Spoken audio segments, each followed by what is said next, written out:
Boa noite, Kelly. Tudo bem? Vamos esperar o pessoal entrar pra gente poder começar.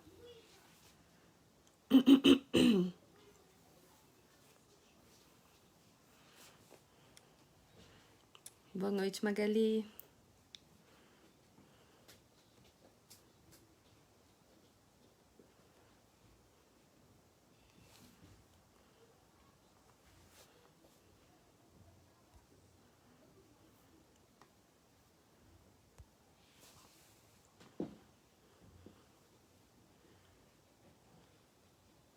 Tudo bem, e você?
Écio, eu acho que a versão que eu usei foi a Almeida Corrigida Fiel, tá?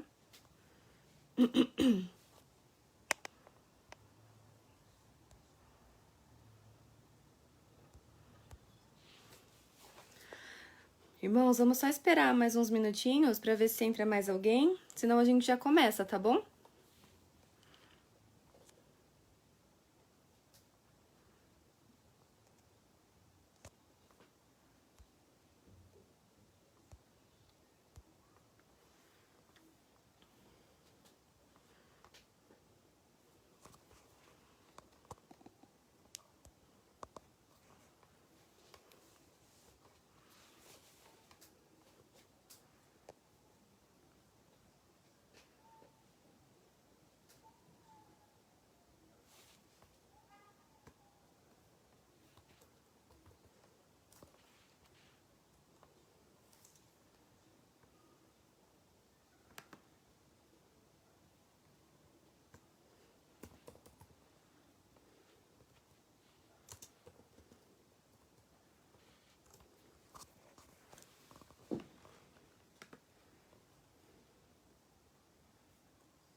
Bom, irmãos, vamos iniciar então o nosso culto hoje.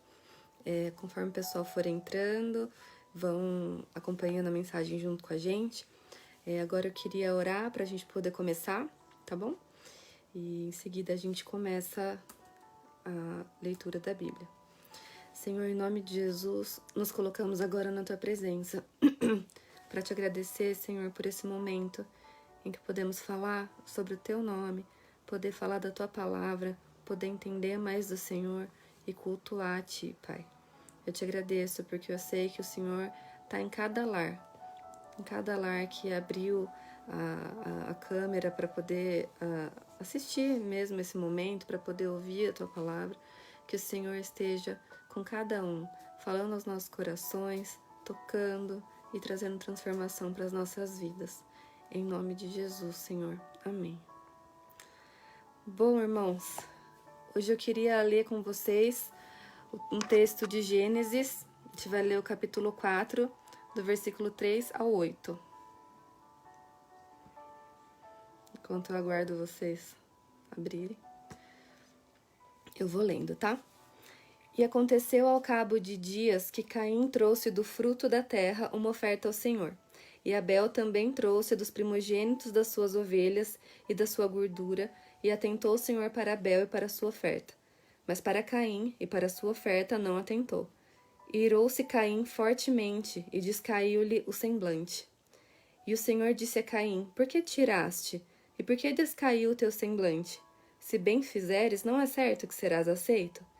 E se não fizeres bem, o pecado jaz à porta, e sobre ti será o seu desejo, mas sobre ele deves dominar. E falou Caim com seu irmão Abel. E sucedeu que, estando eles no campo, se levantou Caim contra o seu irmão Abel, e o matou. Hoje eu queria falar com vocês sobre um tema que me chamou a atenção essa semana. Falou bastante comigo, e eu acho que Deus tem muito para tratar com a gente sobre isso. Eu quero falar um pouco sobre o crente medíocre, que é o título da nossa pregação. Quando a gente fala sobre mediocridade, a gente pode ter várias perspectivas, né? A gente pode ver de várias formas que nos levam para diferentes cenários, né? Então, o medíocre, ele pode ser considerado uma pessoa que tem uma qualidade média, né? Que é mediano, que não é bom, que não é mal, né? Alguém que não tem criatividade, que não tem originalidade, alguém banal, muitas vezes superficial. Pode ser uma característica do que é comum, do que é ordinário, do que é trivial. Pode ser alguém que não tenha grande valor intelectual. Pode ser alguém que não é capaz de realizar alguma coisa. Alguém que não tem talento. Alguém até abaixo da média e não só na média. Isso que eu falei são definições de dicionário. Então, são vários aspectos que podem fazer parte, né, desse momento de uma pessoa que está sendo medíocre. Ela pode ser sempre uma pessoa medíocre ou ela pode estar em um momento assim. E a gente vive num tempo em que a mediocridade ela vem sendo cultuada, de certa forma. A mediocridade virou a nova excelência, né? Então, a gente vive há um bom tempo assim. Isso não é uma coisa nova, não tô falando dos últimos 5 ou 10 anos, eu tô falando de décadas e séculos em que essa ideia vai e volta, né? E infelizmente a gente vive o retorno dela. A gente vive, mais uma vez, um momento em que ela está sendo cultuada. Tiveram outros momentos? Sim, teve, com certeza. No nazismo, vários livros foram queimados em praça pública, livros que tinham alguma coisa divergente do que o regime nazista pensava. Freud, Einstein tiveram seus livros queimados em praça pública, assim como a Santa Inquisição queimou pessoas, né? Pessoas que pensavam diferente, que traziam outro conhecimento, qualquer outra coisa. Então a gente já teve esse período em que a mediocridade, em que a ignorância, ela foi cultuada. E mais uma vez nós vivemos isso. Em um artigo que foi escrito em 2018 e publicado na UOL, um jornalista ele fala um pouco sobre a burrice. E antes que alguém ache que eu tô xingando alguém, eu quero ler com vocês o que ele entende por burrice, né? Eu vou ler aqui para vocês um trecho do artigo dele. Burrice não é a falta de um conhecimento específico. Um camponês de uma comunidade isolada pode não saber navegar na internet, mas duvido que você saiba produzir alimento a partir da terra como ele. É impossível saber sobre tudo, e a beleza de estar em sociedade é a complementaridade dos saberes, a ponto de precisarmos uns dos outros para sobreviver. Burro também não é quem separa sujeito e predicado por vírgula. Muita gente não entende isso e desvaloriza a opinião do outro por não compartilhar dos mesmos padrões de fala ou do mesmo universo simbólico. Algumas das pessoas mais sábias que conheci são iletradas, e alguns dos maiores idiotas têm doutorado. Significa que os iletrados são melhores que os doutores? Não. Então, o contrário? Também não. Pois é burrice achar que usar ou não a norma culta da língua é condição para participar do debate público. Trato aqui da burrice de quem menospreza o conhecimento, chegando a odiar quem o detém, ou quem busca aprendizado. Da burrice prepotente e apressada que xinga um texto ou vídeo na rede sem ter consumido nada além de seu título, ou visto o nome do autor e da autora. E diante das críticas sobre a superficialidade desse comportamento, rosna, dizendo que tudo o que é importante pode ser escrito em uma linha ou em um tweet. Ou que acredita que um produto é ruim simplesmente por não ter ido com a cara do rótulo. O burro é aquele que vê seu preconceito violento como sabedoria. Essa burrice montada na soberba pensa que já sabe de tudo, a ponto de taxar os que discordam de sua visão de mundo como mal informados, comprados ou manipulados, sem apresentar dados e fatos que corroborem a crítica. Ou tenta calar as vozes diferentes da sua por encarar a dissonância como ruído e não como música, pois a burrice sempre tenta destruir o conhecimento que ameaça jogar luz sobre ela própria. Esse texto, na verdade, ele é bem extenso, eu peguei só um trecho dele, e é muito interessante a forma como ele descreve isso, né? Ele é uma forma de mediocridade, né? Uma forma de você pensar que sabe mais do que o outro, de não conseguir aceitar outras opiniões que não são a sua. E a gente vive numa era que favorece isso. A gente vive em bolhas digitais, né? Em que algoritmos colocam pra gente ver só aquilo que interessa, só os conhecimentos que a gente gosta, né? As coisas que a gente gosta de saber. Dentro disso, a gente acaba vivendo dentro dessa bolha de ignorância, porque quando a gente não fura essa bolha, a gente não se permite conhecer o outro lado, conhecer outras opiniões. E hoje eu quero falar, apesar, né, dessa reflexão, não estar se referindo a uma vida cristã e ser uma reflexão, na verdade, secular, eu gostaria de fazer uma comparação com o crente que abraça essa mediocridade, essa burrice citada para as questões espirituais. Então eu quero falar sobre o crente medíocre, aquele que se envolve de forma medíocre ou burra com outra pessoa, com ele mesmo e principalmente com as coisas de Deus, ainda que muitas vezes seja só uma aparência de que ele está se envolvendo. Então eu quero citar alguns pontos para a gente entender um pouco mais sobre o que seria esse crente medíocre. O crente medíocre, ele é aquele que não olha para a sua própria mediocridade. No geral, um dos grandes problemas em ser mediano é não saber que você é mediano, é achar que você é ótimo, que você é excelente, sendo que na verdade você não é. No geral, é difícil ficar diante de um espelho por muito tempo, porque a gente passa a perceber demais, né, aquilo que nós cremos que são defeitos. Então, se eu ficar muito tempo me olhando no espelho, eu vou enxergar cada cravinho que aparecer, cada pelinho da sobrancelha que saiu do lugar, né? Eu vou ver cada ruga que pode aparecer. Então, se a gente ficar se olhando por muito tempo, chega uma hora que gera desconforto, porque a gente acaba encontrando algo que a gente não se agrada. E da mesma forma, quando a gente faz uma análise interior, a gente tem também uma dura realidade, porque a gente passa a perceber nossas falhas, nossas faltas, isso também gera desconforto. A gente tem essa ideia, né, muito clara da zona de conforto, né? A gente fala muito sobre isso, sobre zona de conforto. Temos que sair da zona de conforto. E essa zona, ela é complicada, né? Porque por mais que ela pareça confortável, ela é como se fosse uma caixa que a gente entra dentro dela e a gente tenta crescer e essa caixa não deixa a gente crescer mais, porque ela limita nosso espaço, né? Então a gente tem a sensação de que é confortável, porque aqui pode até estar ruim, mas lá fora, que será que me encontra, né? Que será que me espera? Mas isso é um grande problema, porque a gente acaba não nos permitindo crescer, nem ser transformados, porque a gente não percebe a necessidade de transformação quando a gente está dentro dessa zona. E é isso que o crente medíocre faz em relação a si mesmo. Ele não se permite ser confrontado, ele não se permite ser confrontado nem por outras pessoas, nem por si mesmo. Então, essa autoanálise, que é tão importante que a gente faça, ela acaba não acontecendo, porque a gente está nessa zona de conforto. Então, ele não se desafia, ele não busca mais, porque ele acha que o que ele já sabe é o suficiente, né? Até onde ele foi até hoje já tá bom. Para que crescer, então, né? Para que mudar? Mudar significa que a gente tem que admitir que precisa, não é? O primeiro passo para a recuperação é admitir que tem um problema, não é o que a gente fala? Isso mexe com orgulho, né? Porque faz a gente perceber que tem falhas aí no meio do caminho. Não tem, então, nada para mudar, nada para melhorar. Quem precisa mudar é o outro, não o crente medíocre. Essa é uma visão distorcida, já que nós não somos seres que vivem em sua completude, né? Nós somos seres sempre em movimento, em crescimento, em processo de amadurecimento. E a mediocridade, ela não nos permite crescer. Ela não nos permite deixar de ser medíocre e ir para um caminho de excelência. Dessa forma, eu acho mais fácil, se eu for um crente medíocre, olhar para os outros como se eles fossem, do que para mim. E entra no segundo ponto que eu quero trazer para vocês.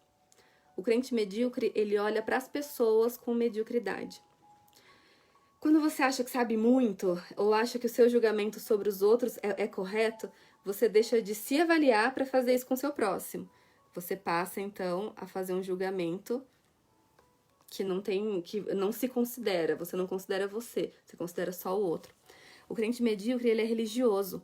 Ele se prende em questões que muitas vezes não fazem sentido para poder julgar as outras pessoas. Ele não consegue abrir assim, o campo de visão dele para ouvir outras opiniões, interpretações da Bíblia que confrontam o que ele sempre aprendeu. Não é porque a gente sempre ouviu uma coisa que ela é verdade. Deus, ele vai se revelando de forma gradativa e a gente tem a possibilidade de aprender mais, entender melhor sobre a palavra dele. Menos o crente medíocre. Ele precisa de desejar o leite, né? Já que ele não desenvolveu assim os dentes para comer a comida sólida. Ele tem uma fé enfraquecida. Isso faz com que ele tente moldar Deus dentro da sua mediocridade, dentro daquela caixinha lá da zona de conforto, né? Então ele tenta colocar Deus lá dentro.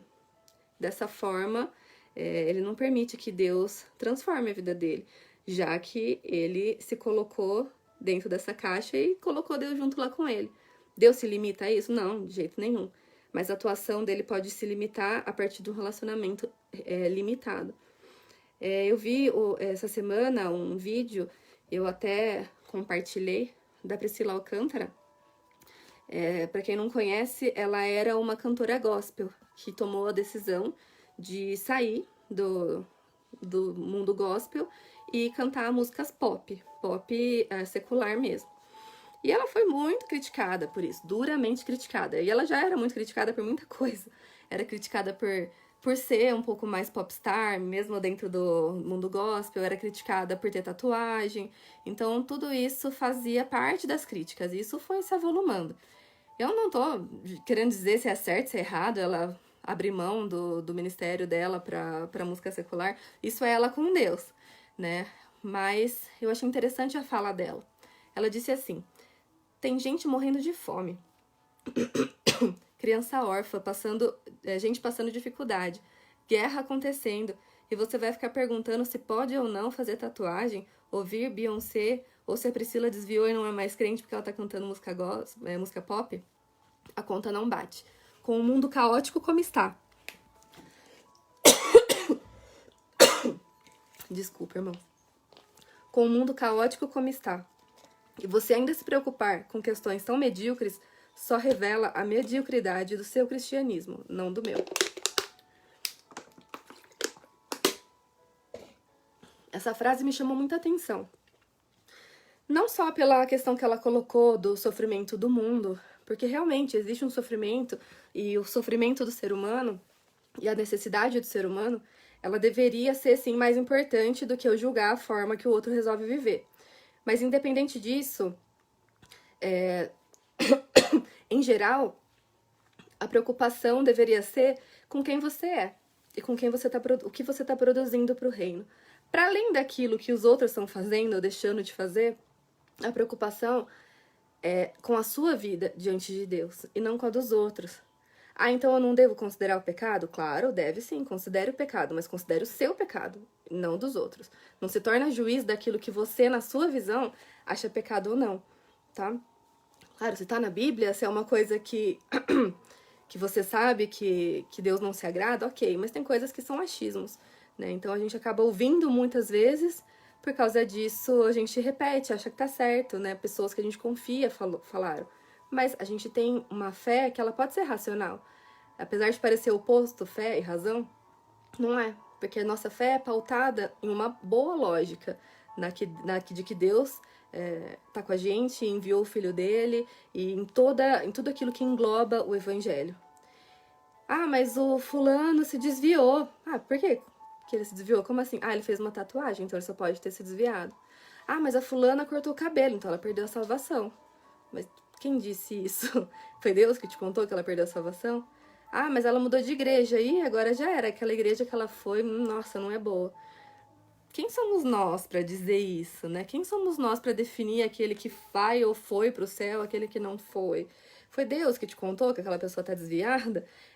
Ou se você se preocupa realmente com a alma daquela pessoa, por que não parar e orar por ela ao invés de julgar? Colocar o nome dela no projeto, como esse que a gente estava fazendo de oração, né? Isso sim é agir pela pessoa, fazer algo pela pessoa, para além do julgamento. O julgamento é mediocridade.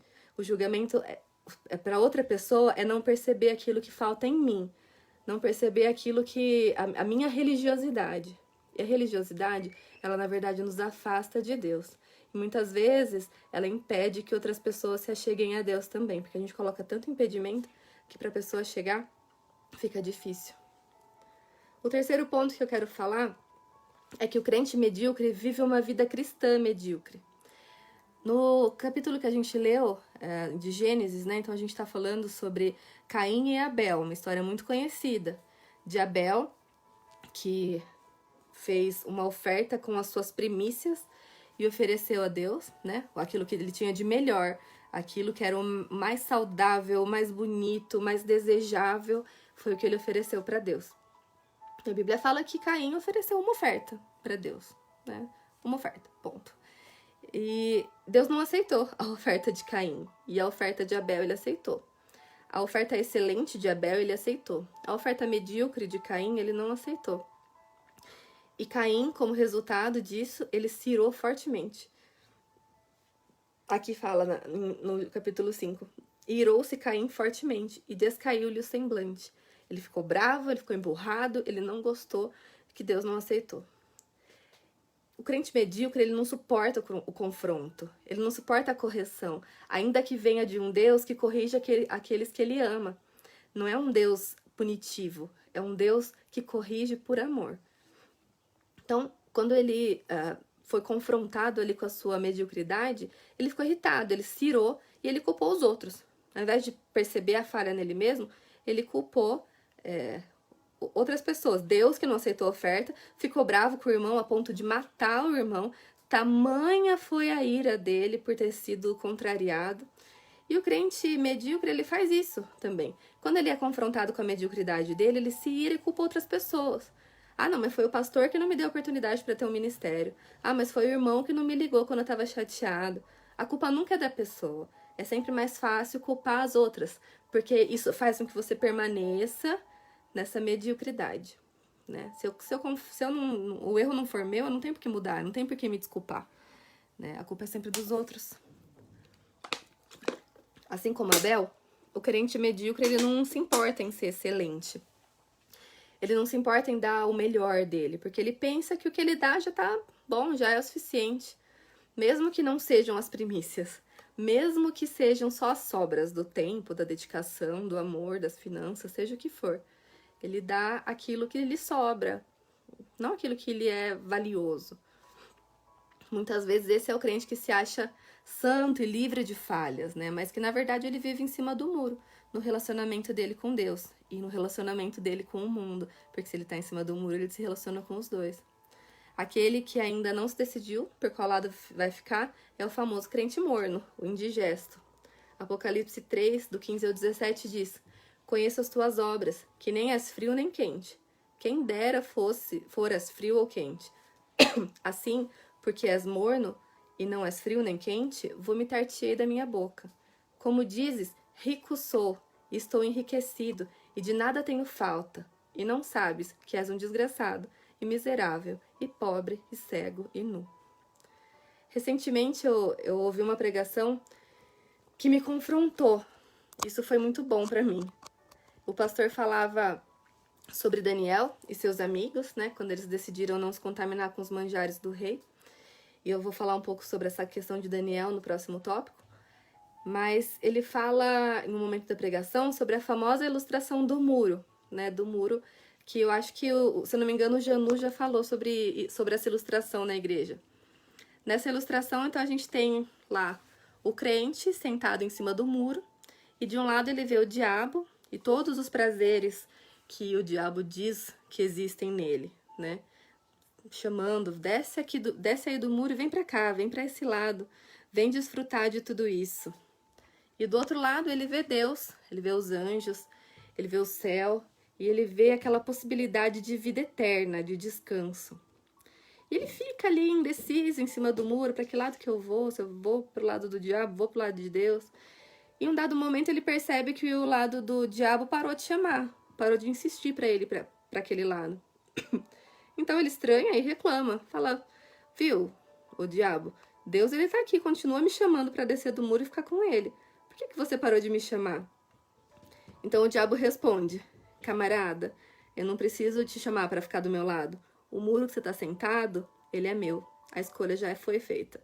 Uma vez que a gente escolhe ficar em cima do muro, a gente já escolheu o lado errado. A gente já não tá escolhendo ficar com Deus. A gente não tá escolhendo aceitar e tomar posse da herança que Jesus deixou pra gente quando ele morreu naquela cruz e nos salvou. Deus, ele nos chama para abrir mão dessa mediocridade. Ele nos chama para descer do muro, para sair do muro do diabo e entrar no reino e abraçar o reino. Quero ler com vocês Daniel 1, do 1 ao 15. No ano terceiro do reinado de Jeoiaquim, rei de Judá, veio Nabucodonosor, rei da Babilônia, a Jerusalém e a sitiou. E o Senhor entregou nas suas mãos a Jeoiaquim, rei de Judá, e uma parte dos utensílios da casa de Deus. E ele os levou para a terra de Sinar, para a casa do seu Deus, e pôs os utensílios na casa do tesouro do seu Deus.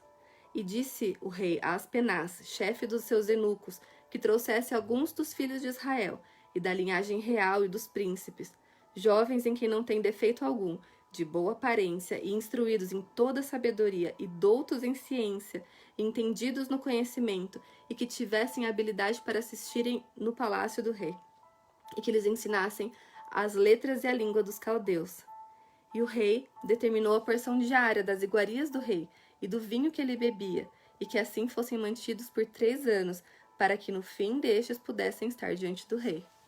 E entre eles se achavam dos filhos de Judá, Daniel, Ananias, Misael e Azarias. E o chefe dos eunucos lhes pôs outros nomes, a saber, Daniel pôs o de Beltesazar, e Ananias o de Sadraque, e Misael de Mesaque, e Azarias o de Abdinego. E Daniel propôs no seu coração não se contaminar com a porção das iguarias do rei, nem com o vinho que ele bebia. Portanto, pediu ao chefe dos eunucos que lhe permitisse não se contaminar. Ora, Deus fez com que Daniel achasse graça e misericórdia diante do chefe dos eunucos. E disse o chefe dos eunucos a Daniel, tenho medo do meu senhor, o rei, que determinou a vossa comida e a vossa bebida, pois por que veria ele os vossos rostos mais tristes do que os dos outros jovens da vossa idade? Assim porias em perigo a minha cabeça para com o rei. Então disse Daniel ao despenseiro a quem o chefe dos eunucos havia constituído sobre Daniel, Ananias, Misael e Azarias. Experimenta, peço-te, os teus servos 10 dias, e que se nos deem legumes a comer e água a beber.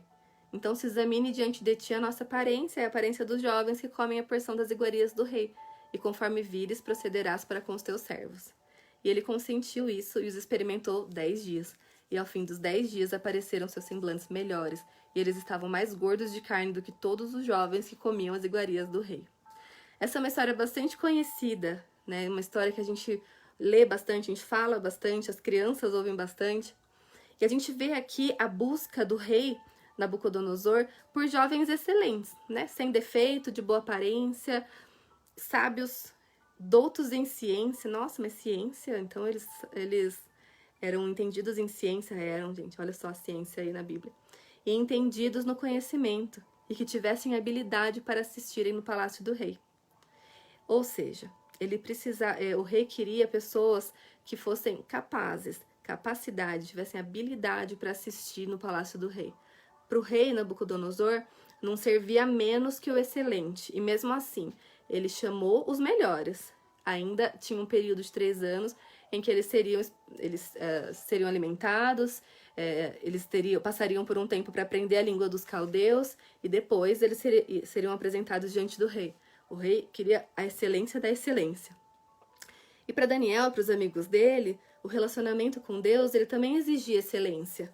Por isso que esses jovens, eles abrem mão de parte das regalias que eles tinham naquele lugar. Apesar de eles estarem, sim, em cativeiro e eles serem estrangeiros naquela terra, né? Mesmo assim, eles abrem mão daquilo que talvez suavizaria um pouco o lugar que eles estavam, a situação que eles estavam. E em honra e glória a Deus, que preza pela excelência, eles acharam por bem abrir mão disso. E a palavra de Deus mostra que essa atitude fez com que eles ficassem ainda mais fortes. O posicionamento deles gerou ainda mais excelência. Nossa falta de posicionamento nos deixa na posição de mediocridade. E quando a gente se posiciona e sai de cima do muro, aí a gente pode viver uma vida de excelência. Aí a gente pode viver uma vida fora daquela caixa que a gente se colocou e não se permitiu crescer. Eu queria chamar a atenção hoje dos irmãos para essas realidades. Lembrando que o crente medíocre, ele não se percebe como medíocre por causa do orgulho dele, por causa da arrogância dele. Esse é o momento da gente abrir mão de tudo aquilo que nos prende a uma visão cristã medíocre, em cima do muro, morna. É o momento da gente abrir mão desse orgulho, dessa arrogância que faz a gente pensar que a gente já sabe muito, a gente já entende muito, a gente já faz muito. E entender que, na verdade, nós não somos nada. E a gente está sempre em processo de crescimento. E Deus, ele só pode nos transformar se a gente abrir a porta e deixar ele entrar, e deixar ele mexer, e deixar ele corrigir, confrontar. Pode não ser agradável sempre, pode ser dolorido, mas é o que vai fortalecer a nossa fé, é o que vai trazer a gente para uma posição de transformação. Esse crente medíocre que eu falei, já fui eu. Eu já fui crente medíocre. Eu tenho certeza que muita gente aqui já foi também. Mas só é possível passar de medíocre para excelente quando a gente reconhece as nossas fraquezas, quando a gente tem uma postura contra o inimigo e os prazeres que ele oferece e um coração disposto a ser confrontado e transformado. Eu li uma frase essa semana da Helena Tanuri dizendo assim: não troque o que você quer por um momento por aquilo que você quer para a vida toda. O que você quer para sua vida toda? Você quer um relacionamento com Deus excelente? Ou você quer uma vida medíocre? Ou você quer se aproveitar de um prazer da carne enquanto você está com um pezinho lá na igreja, outro lá no mundo? O que falta para te tirar desse muro? O que falta para você ser excelente? A palavra de Deus diz: quer comais, quer bebais, quer façais qualquer coisa, fazei tudo para a glória de Deus. A glória de Deus é o excelente. É a gente saindo da mediocridade. Então que hoje a gente possa sondar os nossos corações para ver se existe algum traço de mediocridade, seja em relação aos outros, seja em relação a nós mesmos, seja em relação a Deus.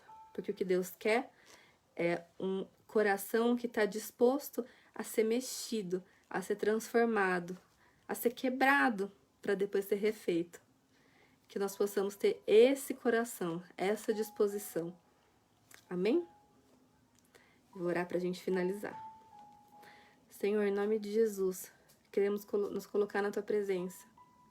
Para te agradecer, Pai, porque o Senhor nos confronta.